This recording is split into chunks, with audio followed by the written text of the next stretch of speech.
It's The Local Show on News Radio 570 WSYR, a service of Geddes Federal Savings and Loan and Safe Harbor Wills and Trusts. The Local Show, featuring conversations with business owners, employees, and local business leaders about their successes, challenges, and reasons for doing business right here in Central New York. The Local Show is locally produced by Zoey Advertising. Now, your hosts, Tom and Steve. Welcome in, ladies and gentlemen, to The Local Show, 2023 Summer Edition. I'm your host, Tom Soccocio Jr., along with my good friend and co-host, Steve Roberts. On The Local Show, we feature conversations about local businesses. We talk to the business owners and the CEOs, the CFOs, the entrepreneurs.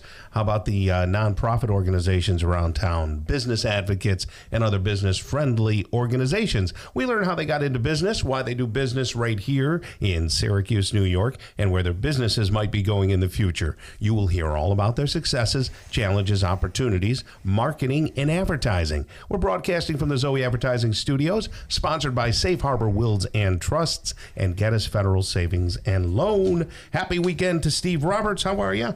I'm doing all right, Tom. I found something. What'd you find? My boat trailer. You didn't have it before? No, I had the boat in the water, but the trailer was like back in the weeds, back with a bunch of other trailers at the marina. At the marina? It was like, boat trailers tend to look alike. They do. A couple wheels, and Sure. I found it. So I'm trying to potentially trail it. and everyone knows when you trail a boat, nothing could go wrong. So Right. I have a little anticipatory anxiety, Tom. Do you ever experience anticipatory anxiety, Tom? I always do. Oh, see, so you can teach me. Yeah, there's no way to combat it other than to just, do your thing. That's what you got to do, yeah. You got to carry your grease gun because those wheel bearings will set up on you. So What's a grease gun? The grease and the kind of pistol style grease gun.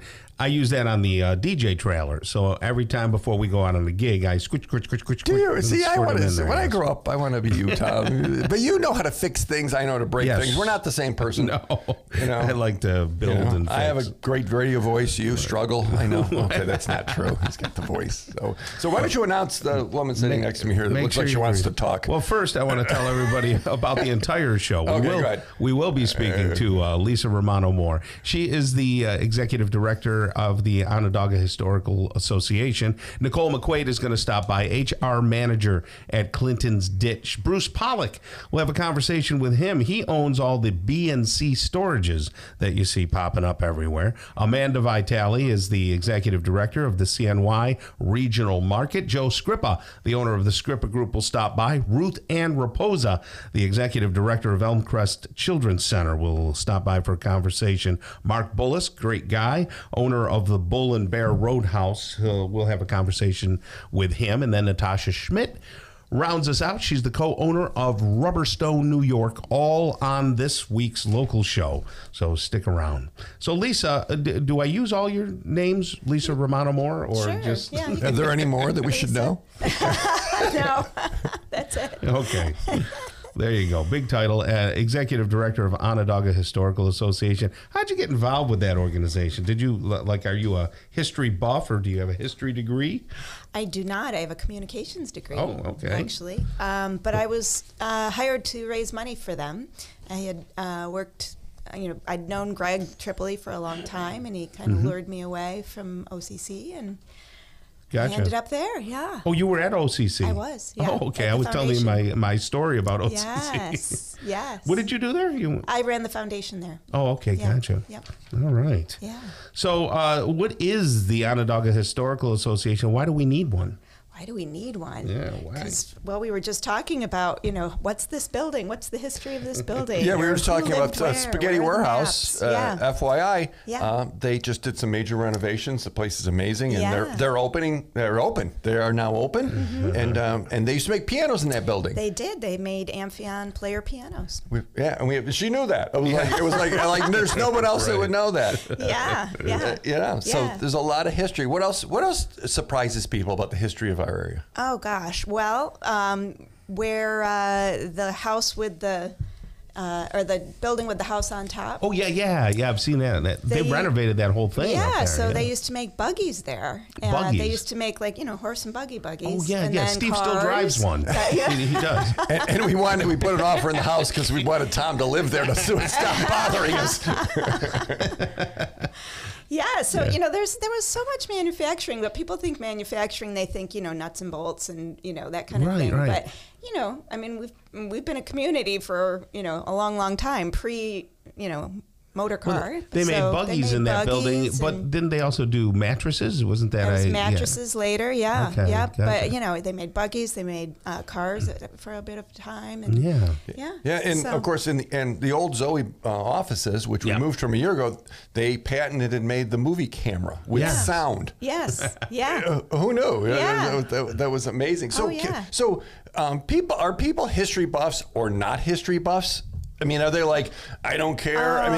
If I had $1 for every time somebody said, "Oh, I love history," and then you're like, "Why aren't you a member of OHA?" Right. So why aren't they a member of OHA?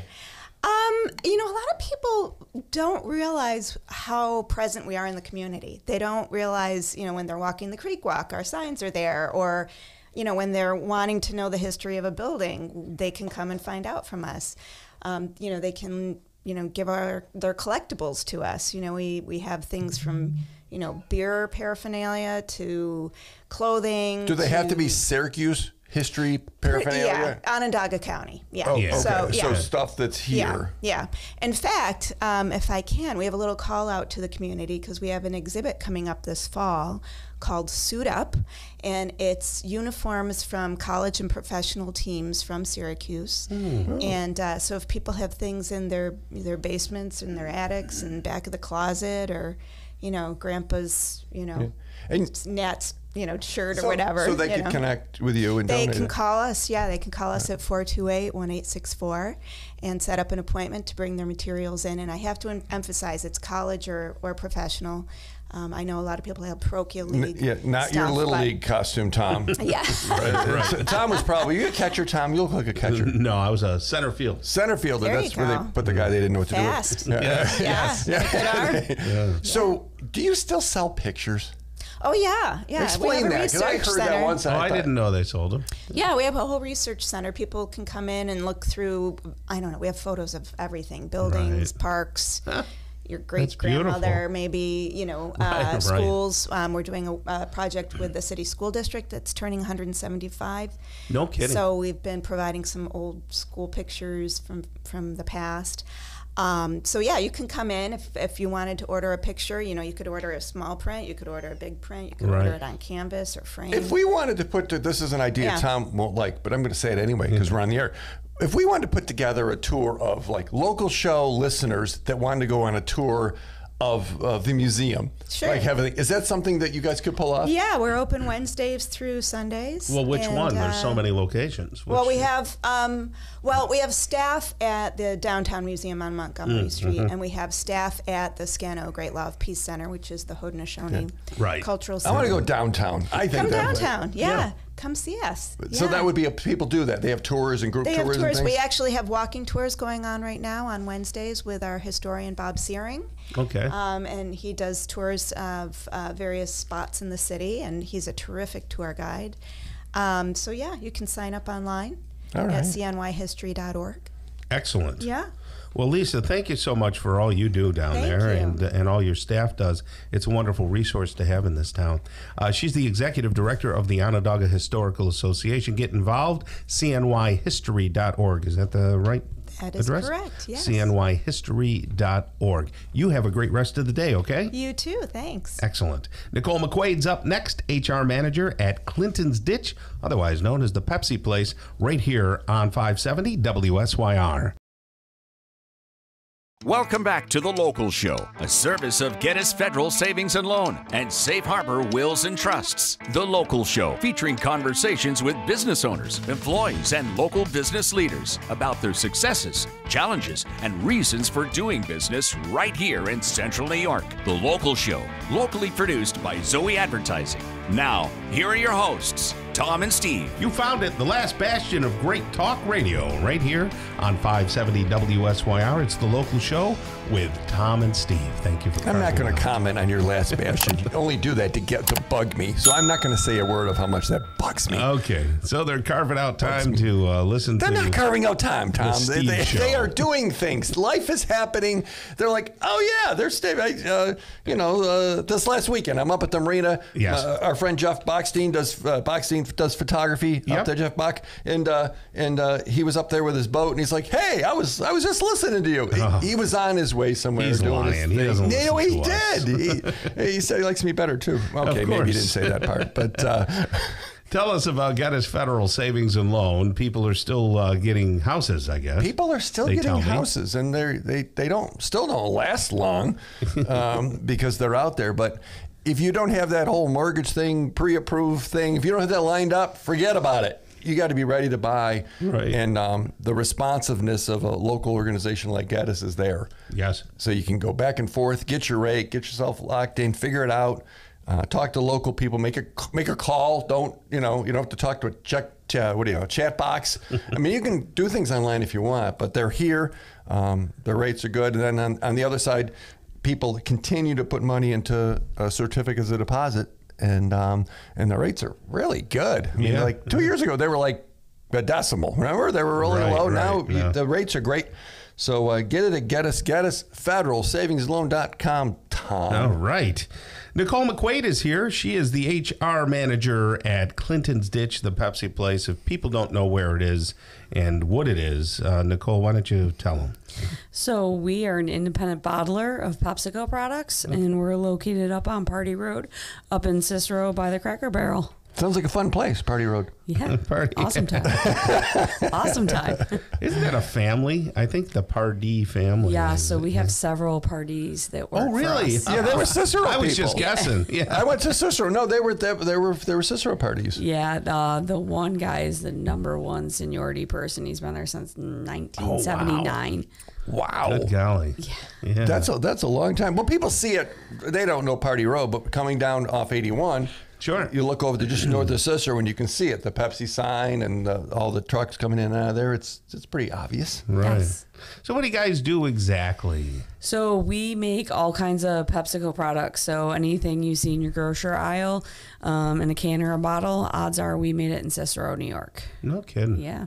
And the different brands that people might be aware of. I mean, obviously the Pepsi. But yeah, so we make the whole Mountain Dew family. We make some of the teas, not the hot-filled teas, but the cold teas. And we also do some co-packing business. So Q Drinks, which is a high-end drink mixer we make. We also make Welch's grape soda. Oh. And there's a whole line of Welch's products that we make. Okay. We just started making Barrett's ginger beer, which is a pretty... fancy, I guess, ginger beer kind of thing. So we make that all right out in Cicero. That's non-alcoholic, right? The Correct. ginger beer? Yeah, we don't make anything with alcohol in it. We're all non-alcoholic. That's a shame. Makes my job easier. One less thing you have to deal with. Yeah, for sure. So you're hiring? You're not hiring? What's going on? Yeah, so we are hiring for general help. We're hiring for maintenance mechanics, and we're hiring for truck drivers, CDLA drivers. Okay, and why should someone work for you? We have phenomenal benefits. We've been around since 1968. We're stable because we're a grocery product. And we have some exciting news that we're kind of working on. We're looking at a possible expansion. So we're kind of hammering that out with the state, county, DEC, all that good stuff. So is there some, and I don't know, but is there some maybe good pride? I'm driving a Pepsi truck.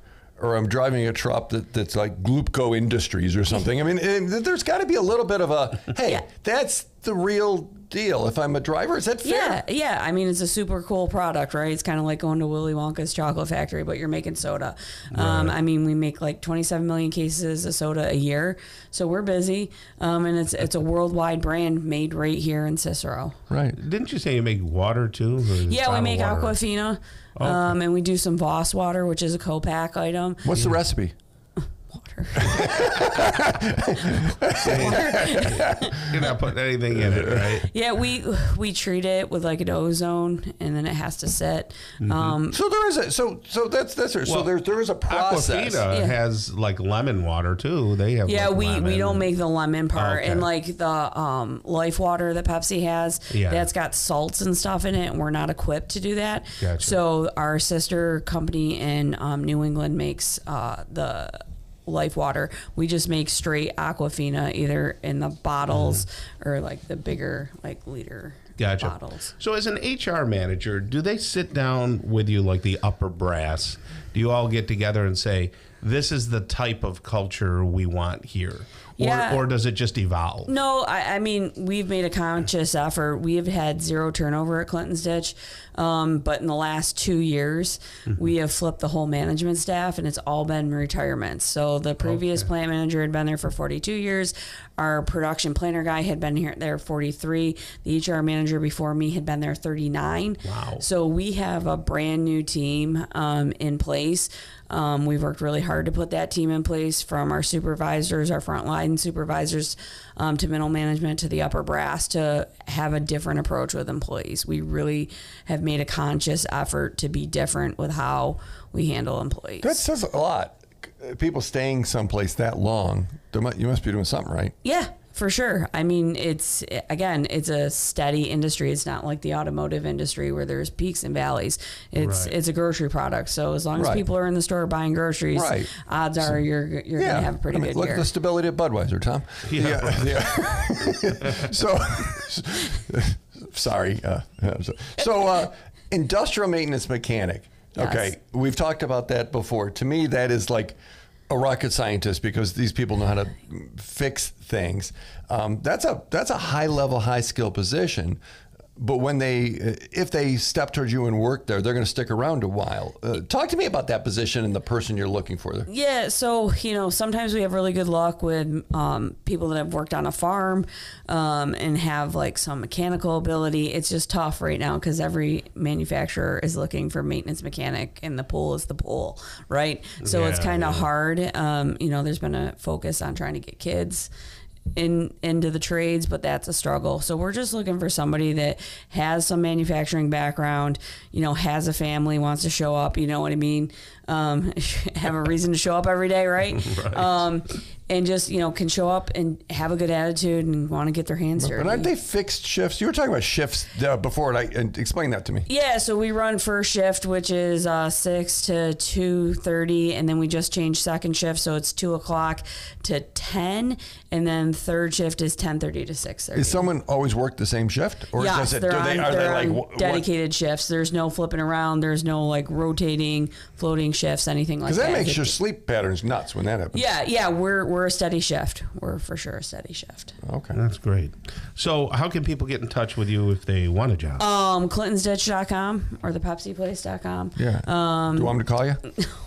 Please don't call us. You can show up and fill out an application. There's an application in our lobby. We check the box at least once a week, and then we kind of go through and see what we get. So if you don't have a computer, you can show up in our lobby Monday through Friday. Or maybe you just want to do it by hand, but you can show up right there in Cicero. Wonderfully steady employment at a great company with lots of camaraderie. The Pepsi Place. ThePepsiPlace.com. Nicole McQuaid, HR Manager, thank you so much. Thank you for having me. Okay, you got it. Bruce Pollock's going to come up next. He's the owner of B&C Storage. They're popping up everywhere, and we're going to get his whole story on the local show on 570 WSYR. Welcome back to The Local Show, a service of Gettys Federal Savings and Loan and Safe Harbor Wills and Trusts. The Local Show, featuring conversations with business owners, employees, and local business leaders about their successes, challenges, and reasons for doing business right here in Central New York. The Local Show, locally produced by Zoey Advertising. Now, here are your hosts, Tom and Steve. Back into it and back at it again. You've got The Local Show with Tom and Steve. Thank you for hanging out with us and carving out that special time on the weekends to listen to new businesses and old businesses and family businesses. It's all local business right here on The Local Show. It's all here. It's all local. And 4.5 years we've been doing this, Tom. Yeah, it's been a while now. Yeah, it's been a while. And if you have a business and you'd like to give it a shot, give us a call or send us an email, probably better. And again, I said this before, send it to me. Don't send it to Tom because Tom doesn't read his email. Steve@zoeadvertising.com. Love to have a conversation and see if maybe we can help you out. Absolutely. Well, here's a guy who's been around the horn a little bit, and he kind of epitomizes. That's a big word. You guys can look that up. Look it up. Epitomizes. Yeah. He epitomizes the small business owner here in Syracuse and has a lot of businesses. Bruce Pollock, he's the owner of B&C Storage. You've probably seen him around. How are you there? I'm doing great. How are you doing today? Very good. Very good. Thank you. Good to see you. We've done business before and all that. Tell people how you got into this storage business first. Well, back in the mid-'90s, I had a college buddy that was a software developer, and he wrote a self-storage program to manage self-storage facilities. And, no kidding, I didn't know that. Yeah, and I was a school teacher, teaching at Auburn High, and so I would take my summers, and I'd work with him, and I'd go around installing the software, teaching people how to use it, and setting them up. And that was kind of my exposure to self-storage. Gotcha. Interesting. What did you teach when you taught math. Okay, you're a numbers guy. High school math, numbers guy. Absolutely. So you're creative. Yeah, well, not really. No.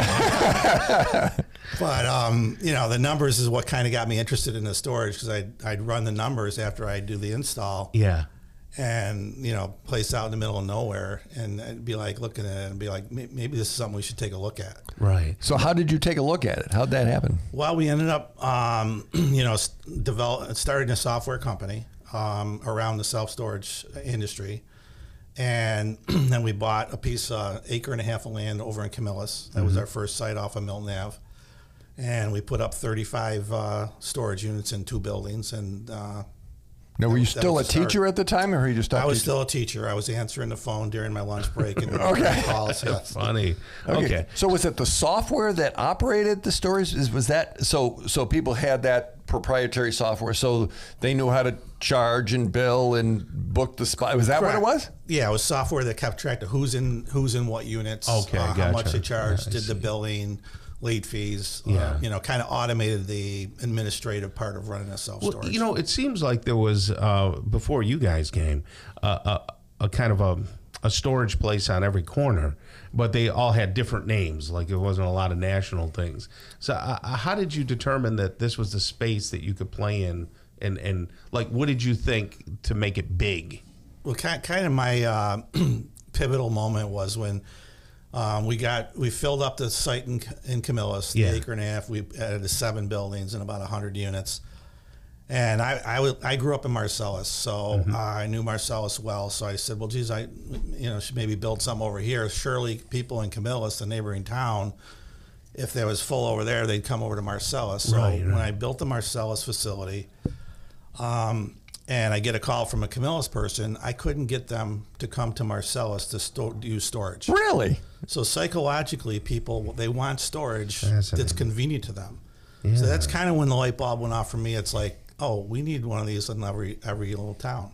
I get you. And, fortunately, I got into it at a time when, there wasn't one on every corner, and there was still opportunities in different areas. And the thing that I notice about your units is that you have very clean facilities from the grounds and everything. And I remember Steve and I doing some drone work for you, and we were flying over, and everything was just so neat and clean. Is that a big thing for people? It's safety. It's a big thing for people, and it was also when I got into the storage industry, trying to get approvals through towns.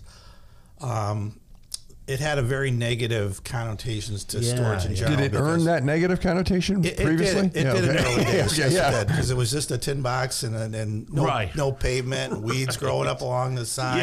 Yeah, exactly. The bright colored doors with the orange doors and yellow doors. It was just kind of like, not the most attractive thing in the world. It looked like Jimmy Hoffa could be buried in one of those things. Exactly.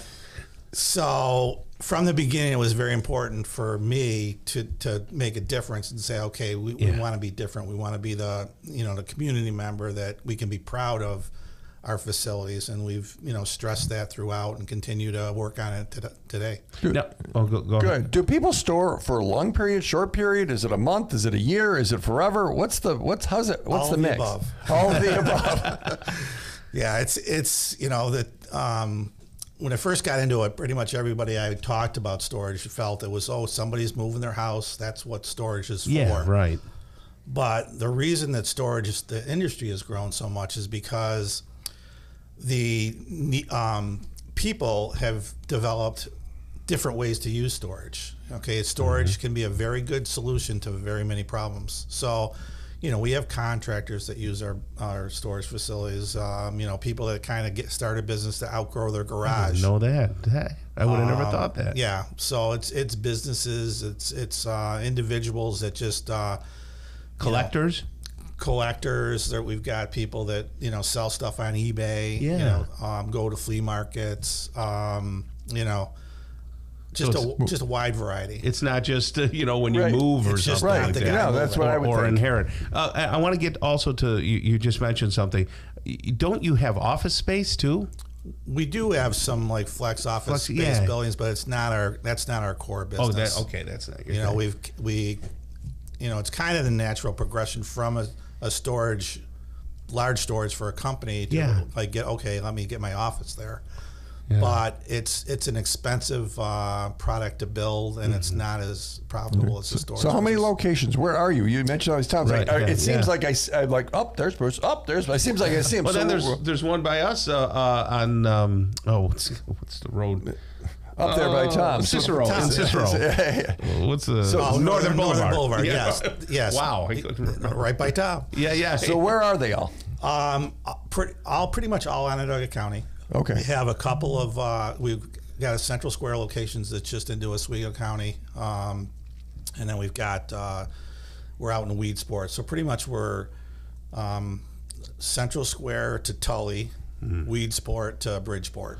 People out in Central Square thought they were apartments. Yes. Exactly. You go over the river, everything changes. It's happened. So why do people choose you over the other options?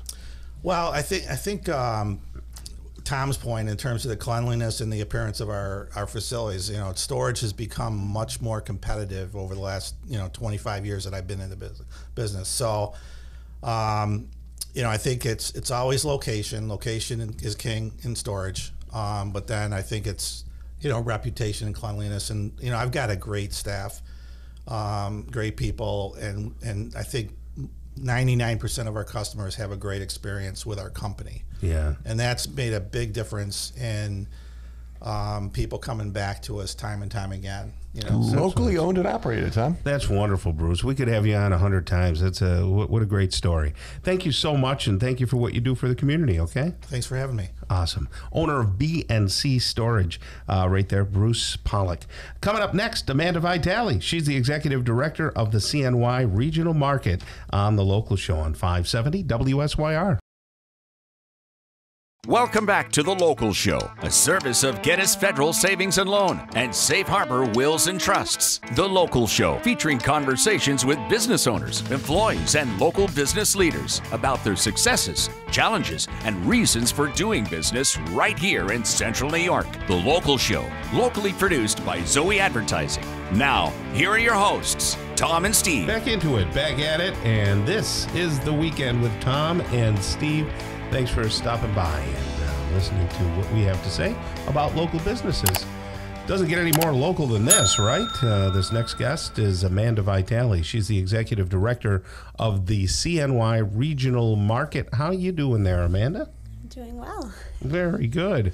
You said you were on with us before? I didn't remember. Yeah, I think about a year or 2 years ago. Yeah, a couple years. So Ben is your dad, right? Yes. So Ben was here too, wasn't he? He may have been, probably. Yeah. Who's Ben? Ben was the big shot for the longest time, right? Yeah, he was the executive director at the regional market for just over 22 years. So now he's a has-been. Yeah, I guess so. Oh, ta-dum-dum. Now he's back on the farm. I'm just guessing. All right. So what made you want to do this, Amanda?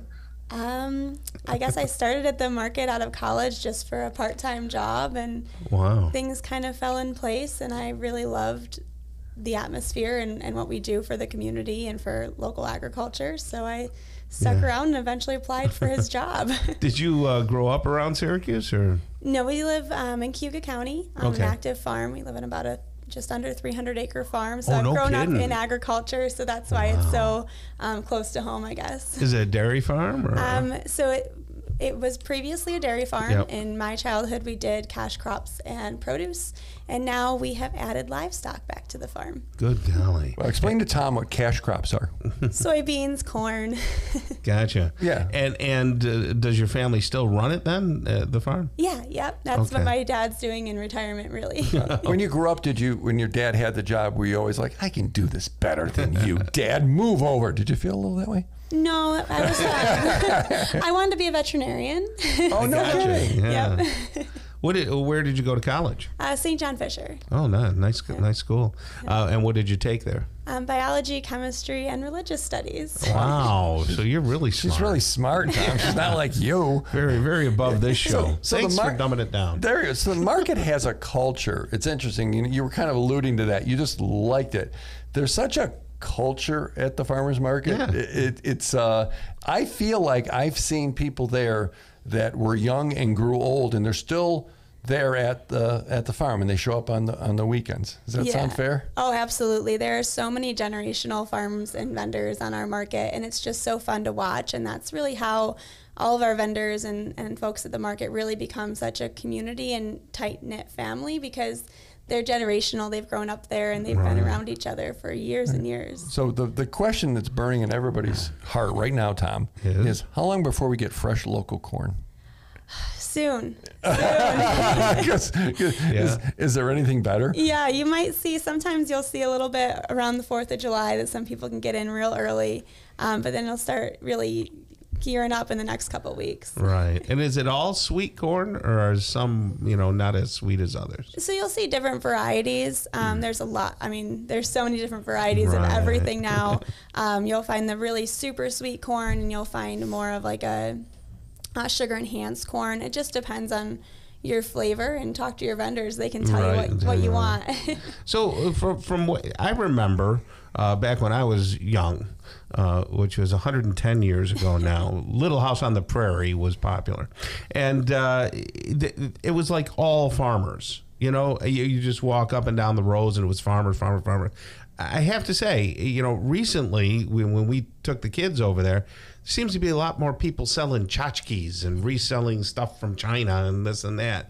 Is that a thing now? I mean, how did it change? Yeah, so there's a really good mix. I'd say there's a lot of, just especially in New York State right now, a lot of regulation on agriculture, especially, and hiring and giving employees, that is making it a little bit more challenging to be in the agricultural field right now. Right.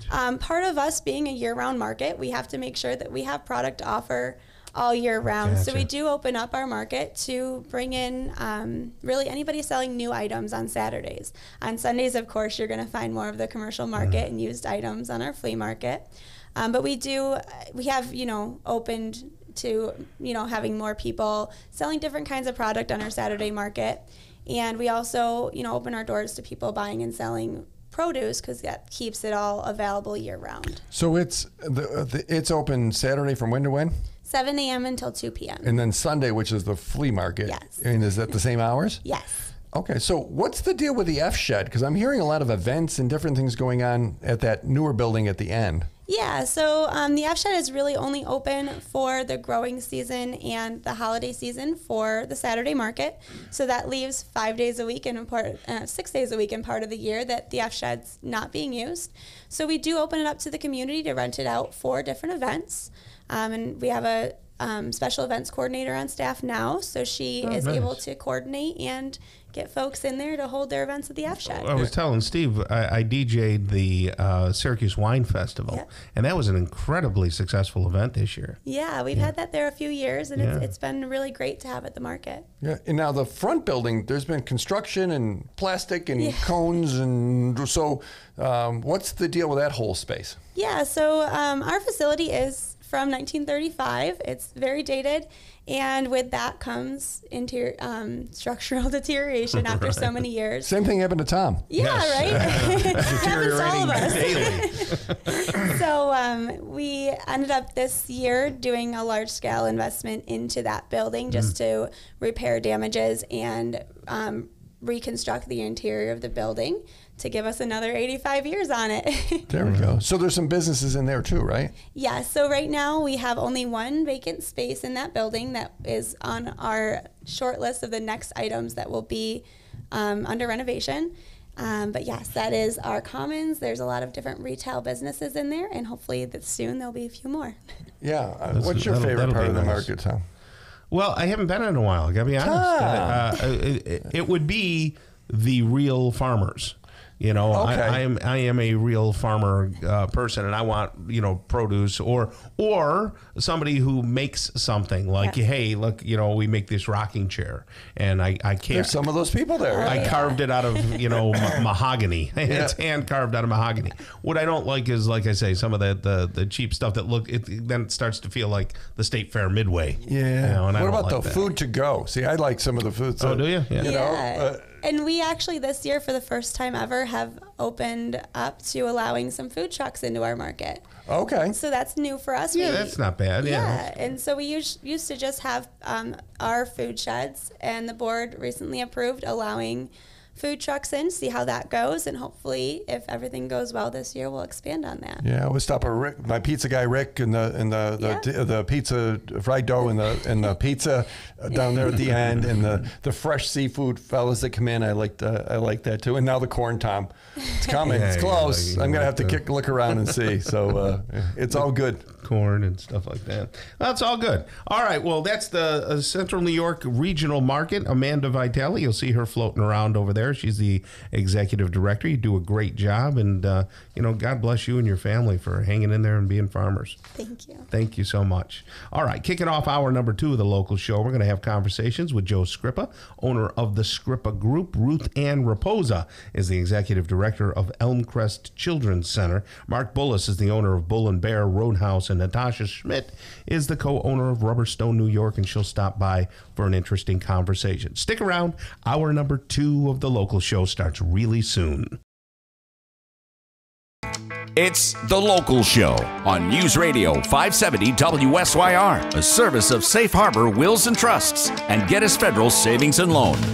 The Local Show, featuring conversations with business owners, employees, and local business leaders about their successes, challenges, and reasons for doing business right here in Central New York. The Local Show is locally produced by Zoey Advertising. Now, your hosts, Tom and Steve. Back into it, back at it, and you have found your way onto 570 WSYR 106.9 FM if you're on the FM dial, and YouTube, which is YouTube. So I just want to say welcome back. The second hour of the local show. Isn't that what you usually say? Something like that? I do. Well, I am, because this is hour number 2. There we go. Okay, just wondered. So we're going to have some engaging interviews with Joe Scrippa. I don't know how engaging that'll be. He's the owner of the Scrippa Group. And then Ruth Ann Raposa is the executive director of Elmcrest Children's Center. Mark Bullis, owner of Bull and Bear Roadhouse, and Natasha Schmidt, co-owner of Rubberstone New York. So it does get better. After Joe. Yeah, after Joe. Yeah, it definitely gets better. That's not true. Joe, how are you, buddy? Joe Scrippa right here. And it's this is all pretty funny, and I feel like I'm in a little reunited family reunion with some of the people I'm walking in and out with here with Clinton's Ditch. Right. We did an assignment with Clinton's Ditch not too long ago. B&C Storage, we've done a number of them. Yeah. And great people. Love having all these local people that I'm passing, and Bull and Bear, of course. Everybody knows Bull and Bear. Sure. Mark Bullis. Yeah, and Tom and Steve. And Tom and Steve, I mean, I think, finally now that you're sitting here with me, people do know you. He's put us on the map, Tom. That's right. Well, somebody had to. So, Joe, my perception of the real estate market is that it's difficult. There's no inventory. Houses aren't moving. You're better off buying a new house. Interest rates are high. Yeah, Commercial space, downtown, nobody, offices are empty. How off are we? It's all true. It's all true. So I'll touch on the first. It seems like there's nothing available and that we're thriving. And that is so true. We are absolutely thriving. The struggle for some, especially from my side, either in the brokerage community, residential real estate agents, or even commercial brokers and agents, are suffering from a lack of inventory, which means a lot of stuff has sold and a lot of people have made money. What are the stories we're hearing about houses? I bought my house 3 years ago in Syracuse, 3 years ago, and I made $100,000. Yeah, yes. The flip side we're not hearing about, I think, in Syracuse is the guy that's underwater and suffering and hearing all that news and feeling absolutely horrified, not knowing what to do, okay? Whether it's commercially or residentially. More so residentially, probably, right now, but that guy or woman or family who's been through a hardship and has either fallen very behind on payments and they don't know what to do. We're out there right now and we want to help those people. Why am I talking about this? Because over the weekend, in this past week, I've listened to so much plight, and I had the opportunity to drive through a neighborhood. I saw an estate sale. And in that neighborhood, it was, one of those working man neighborhood for sure. Right. Okay, smaller homes, probably 1,000 square feet to 1,500 square feet, like where we grew up. Yeah. And there was 4 houses that were fully plated. Those people aren't. What do you mean by plated? Plated. There's just they're falling in. Falling in. It's you can see the lack of care, and usually that starts with a lack of income. Right. And you think about those people, and I'm going to tell you, when I started in real estate, it was actually 23 years ago, I started by purchasing homes from people that were in those situations, and we did our very best, and we learned a lot about helping people get out of those situations and letting them have some dignity before being foreclosed and absolutely ruining their credit for the rest of their lives. And then we moved on to doing that in commercial real estate. We had some success, but that's how I actually learned early days. I heard a story here in the last week. Someone was telling me that the individual owns a business, an older individual owns a business. The kids don't want to take it on, and it's part of a strip mall, but they're not quite sure what to do, but they don't want to carry on the business, but the real estate involved, and they were like stuck. That's exactly what I'm talking about. So, and that's the next situation is somebody's aging out and they don't know what to do with their business, and there is real estate involved.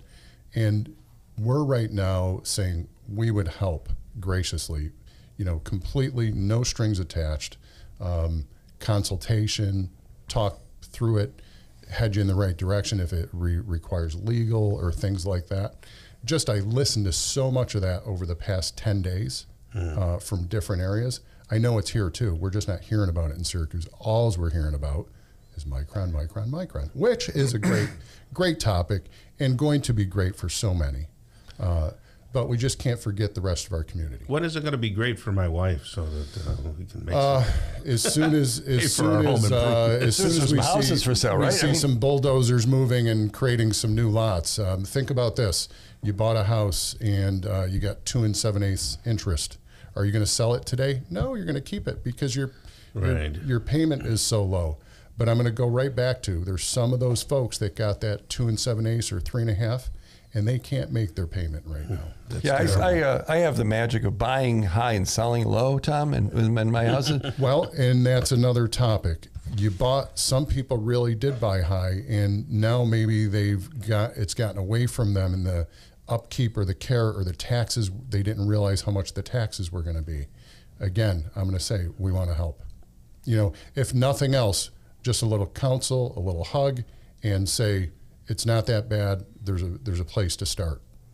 Yeah, there's a lot of realtors out there, and how do you set yourself, apart from them, and really genuinely get people to call and do business with you, as opposed to some people who might be less scrupulous? Well, that's a good question. I think people are attracted. I think what goes around comes around, and I think we've got a reputation of being pretty integral.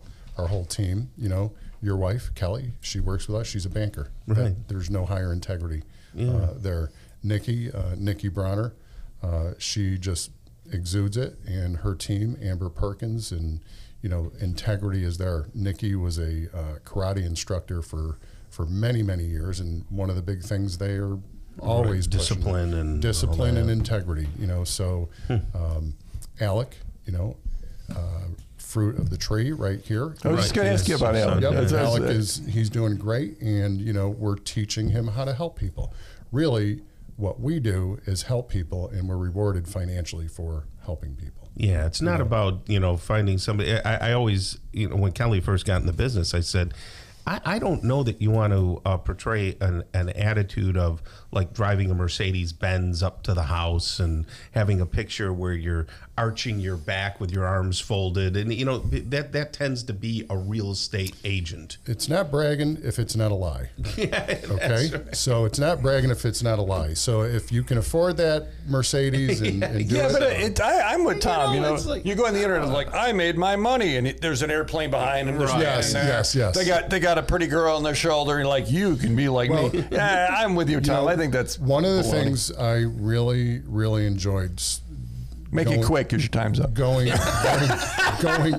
from what I did previously to real estate. Yes. My first few transactions felt amazing to help somebody and get paid for it. Right. Yeah, there's nothing wrong with a fair, compensation for what you do. Yeah. But Joe Scrippa, the Scrippa Group, scrippagroup.com. If you want to talk to Joe or somebody in his office, 452-1200, right, Joe? It's an easy one. 452-1200. Scrippa Group. Always a pleasure, Joe. Take care now. Yes. Okay, have a good rest of the day.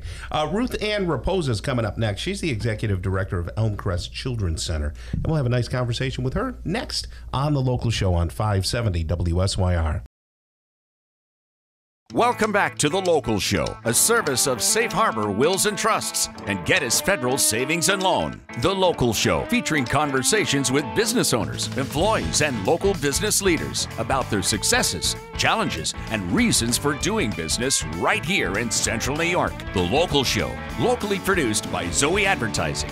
Now, here are your hosts, Tom and Steve. And we're back, ladies and gentlemen. Thank you for hanging out with Tom and Steve. It's the Steve Roberts Variety Show, we like to call it, here on The Local Nobody Show. calls it the Steve Roberts Variety Show, Tom. Everybody says that. Everybody goes, that guy has a really good voice, and they're never talking about me. Oh, yes. They are talking about you. The good-looking one. Yeah, that's what they mean. Yeah, the one with the hat and the headset. Hey, you know what the best part of my home remodeling has been? Let me guess. Think good and hard. What do you think? The fact that you're spending a ton of money? No. Okay, what? The best part of it has been Mike Johnson from Pro Snow Removal. Really? And landscaping, yes. It's a real accurate name. So he's been removing the snow? We got to work on his name, but I'll tell you what, that guy is amazing. And his team, that has been the best part. No hassles.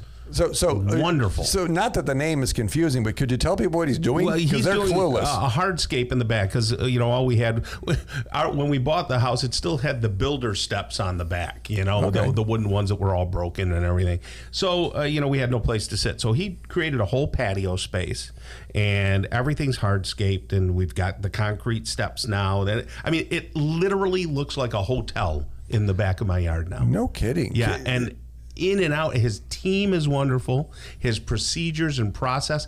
he checked in not just because of me. He does this with all his customers. He calls and gives you updates on what's going on. And contractors don't do that. No, they go MIA, and then you're wondering what the heck happened. So. Oh man, he is just. I can't say enough about how because it's in such contrast to some of the other things I experience. Yes. And just to be clear, folks, this is not a paid endorsement. No, not at all. This is Tom talking about just talking as a friend. Wow. Just talking as a friend. That is amazing. So Pro Snow Removal. I guess was that his website? Pro Snow. I think it's GoProSnow.com. Okay, I remember. GoPro Snow. So that's nice guy. That's amazing. That's amazing. Okay, and we'll get some pictures up on YouTube or something. There we go. You know.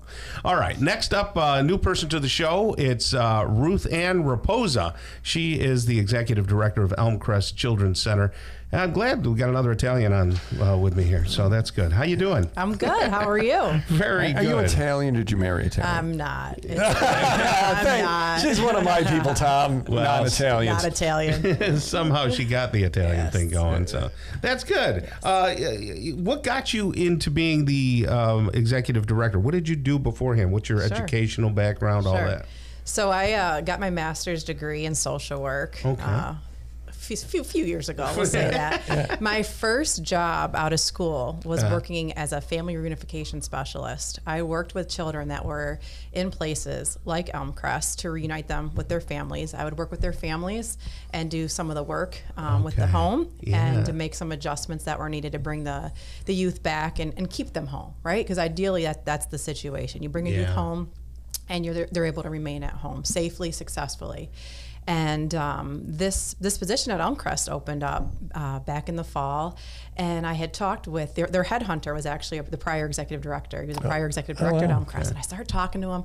45 minutes in, I'm like, we could talk for 2 more hours. It piqued my interest, kind of brought me back full circle to that work that I did right out of school, working with children. And the wonderful world of Elmcrest, there's the ability to, obviously we do have placement for hard to place youth, but there's so many services that we have that work with families and youth to prevent them from ever getting to where placement is needed, to keep the youth at home with their families and do the work with mom, with dad, with the caretaker, to keep them home successfully. Are you a Syracuse native? I am. I'm born and raised in the valley part of Syracuse. Here we go. The show's a valley. My first job was with Syracuse City Parks and Rec, so I am born and raised, first employer. Go ahead, Tom. I'm Syracuse City. You ready? What high school did you go to? What high school did you go to? I went to Nottingham.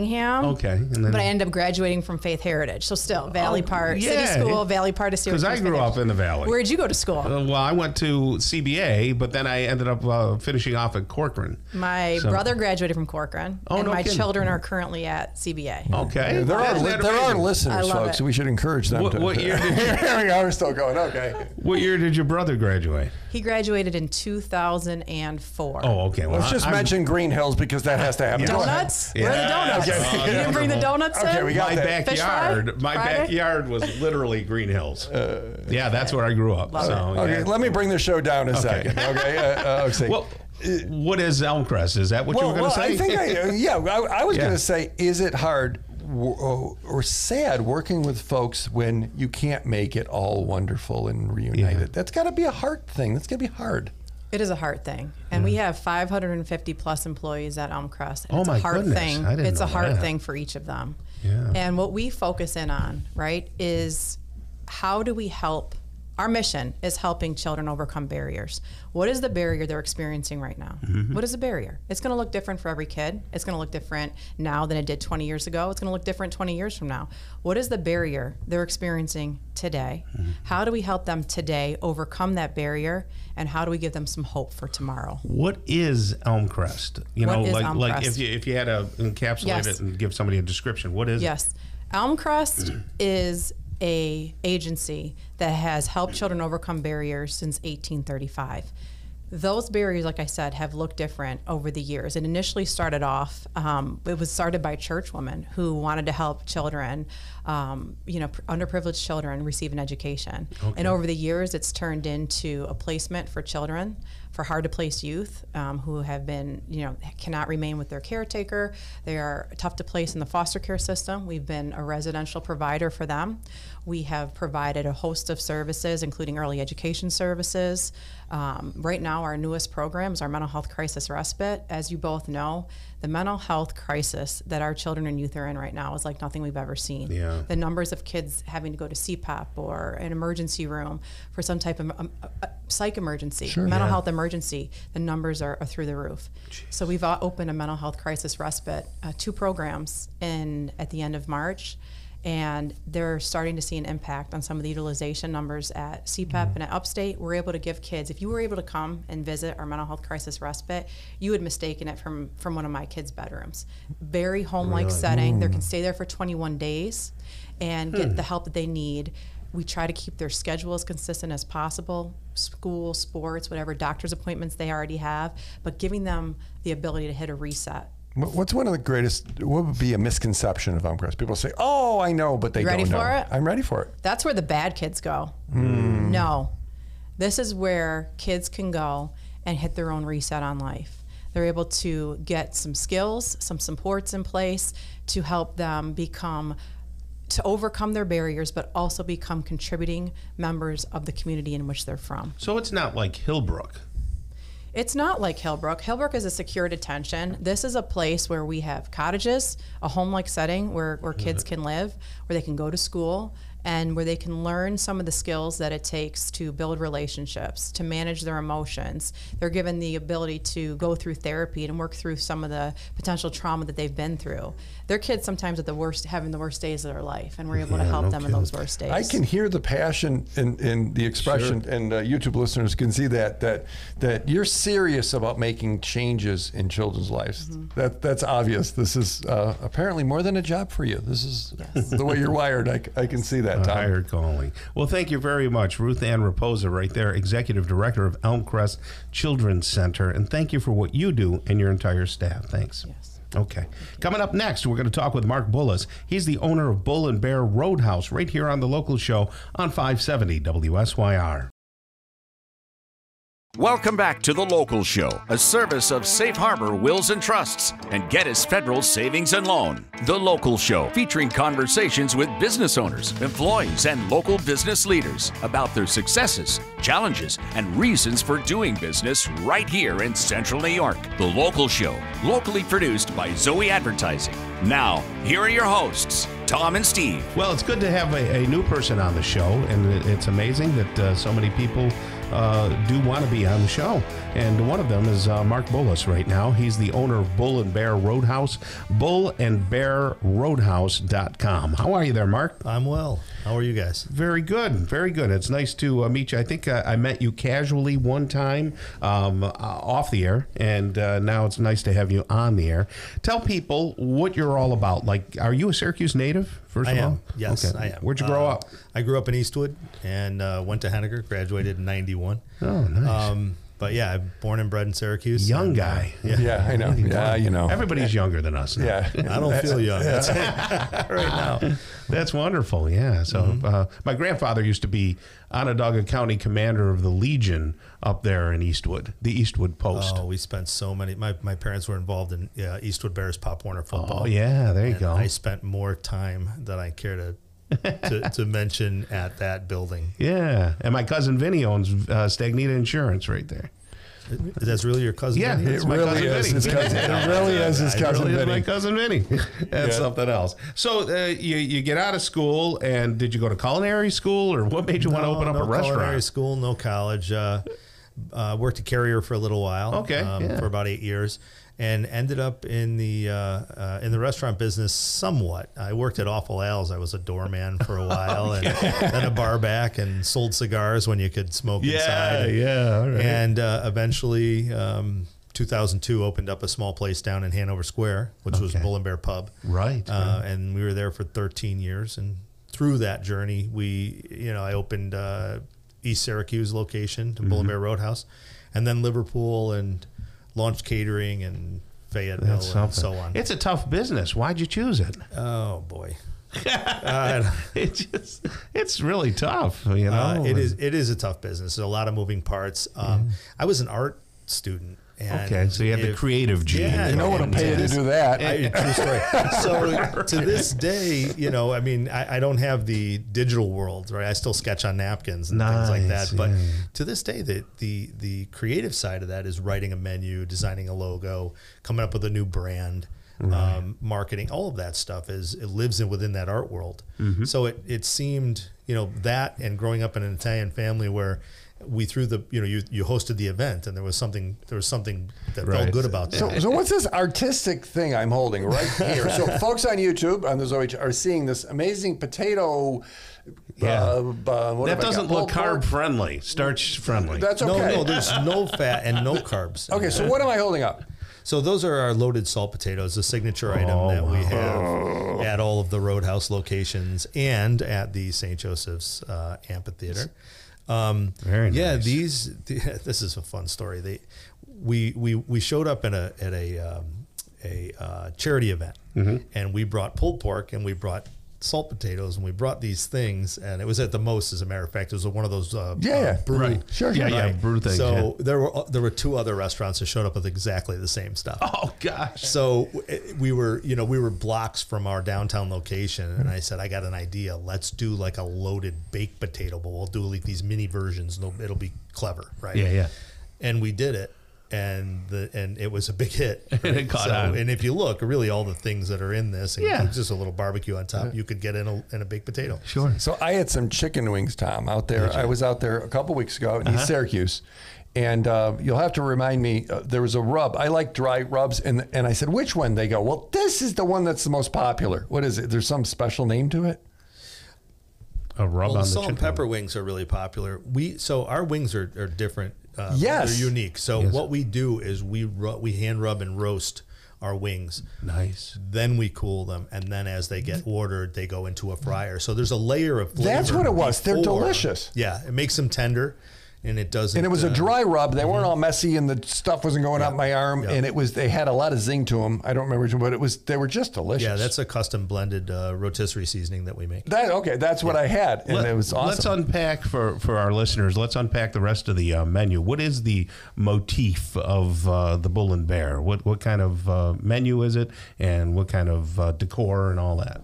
So Bull and Bear is really just, it's Bull and Bear Roadhouse, and we named it that because we didn't have any money when we started, and we used a hodgepodge of furniture, and that's sort of still what it looks like to this day. Right. It's an American pub menu, really, and from burgers to barbecue. And, talk about the burgers and things like that. Yeah, so 8 ounce, half pound. Don't you have some monster burger that nobody can finish or something? Don't you have some big, huge burgers? There's one called the Bronx Bomber that's a pound. Yeah. That was the one that my friend John Watkins, we were talking about. Is that what's in that video? And he was talking about that nobody finishes it, but John is not a nobody. He's a somebody. So I don't know if that's the one he had, but he was there before and talking about how great the burger was and in the menu and different things. But it seemed like your servers knew what they were doing too. How'd you pull that off? A lot of time. A lot of time and systems. We have a really good team. There's 380 employees in our company. No kidding. That's huge. Which is massive.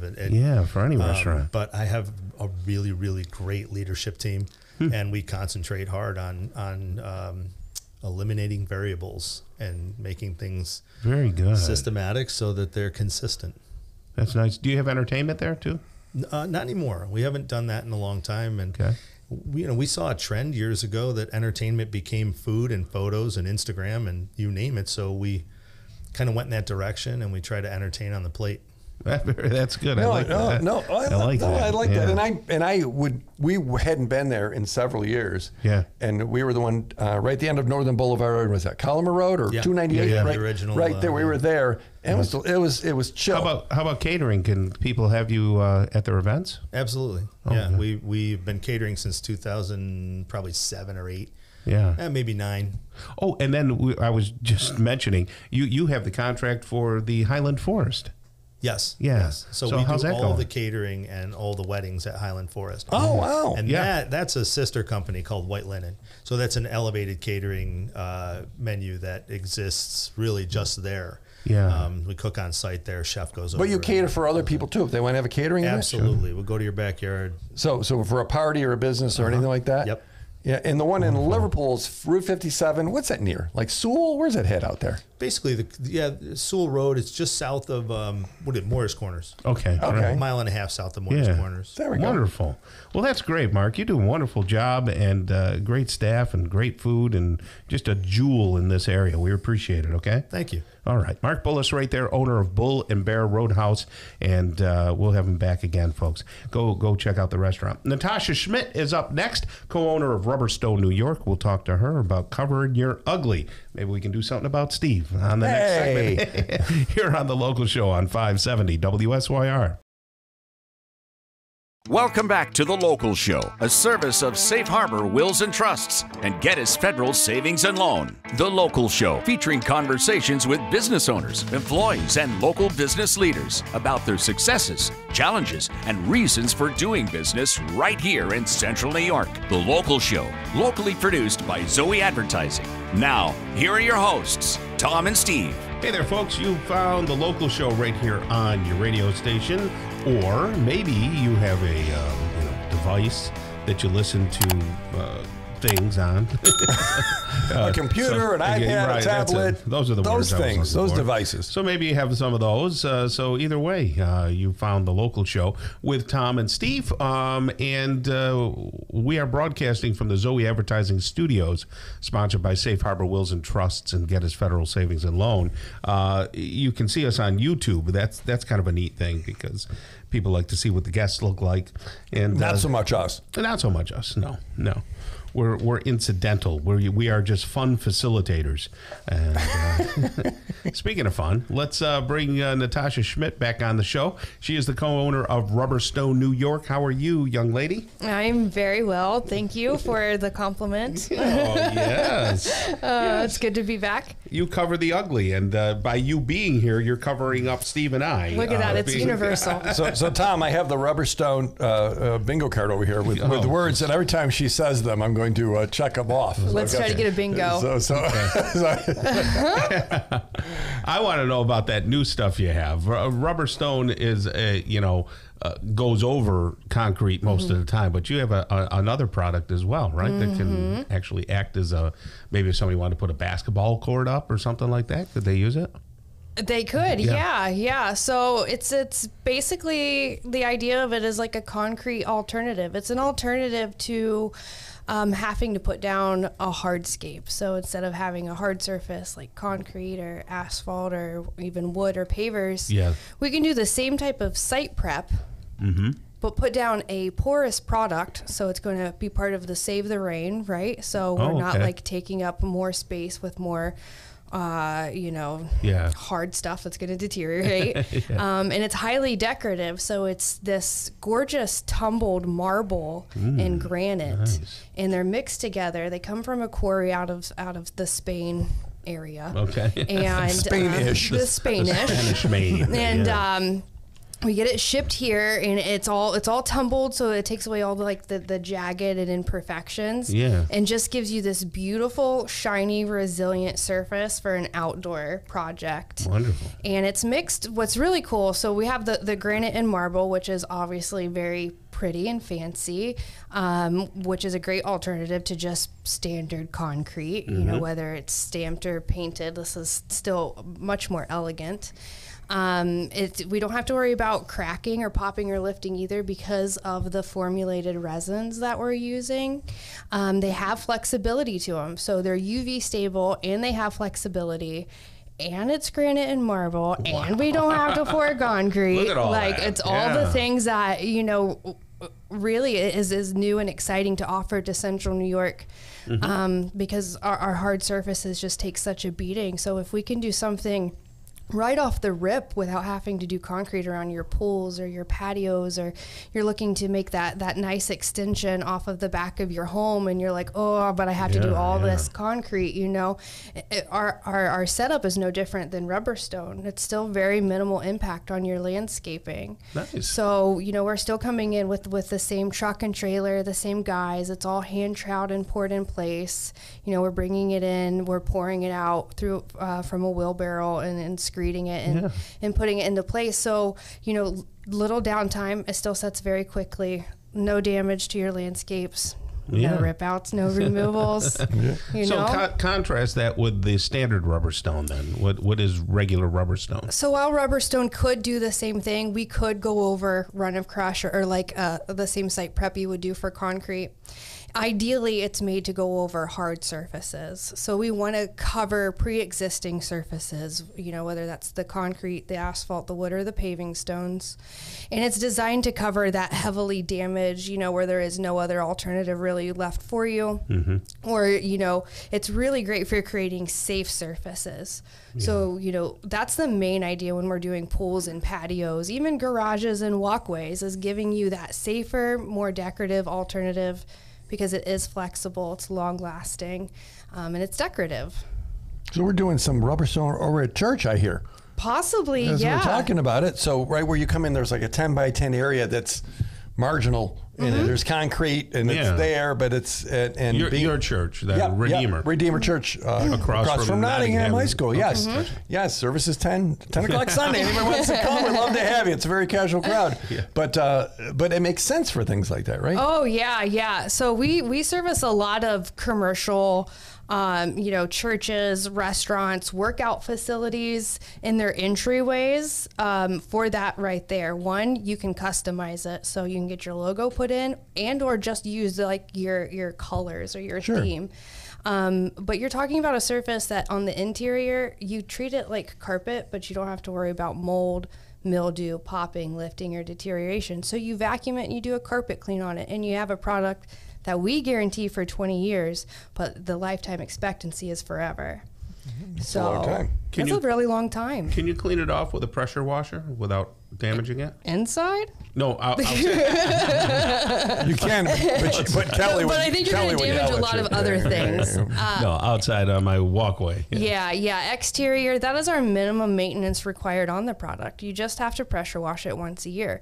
And you just use your standard nozzle, your standard pressure washer that for an average homeowner, and you just blow it out. And that's... Do I have to use like Dawn dishwashing liquid or anything? Most of the time you do not. You can, you know, like patios, if you got like a stubborn bird poop that won't come off, sure, go ahead and use a little Dawn dish soap.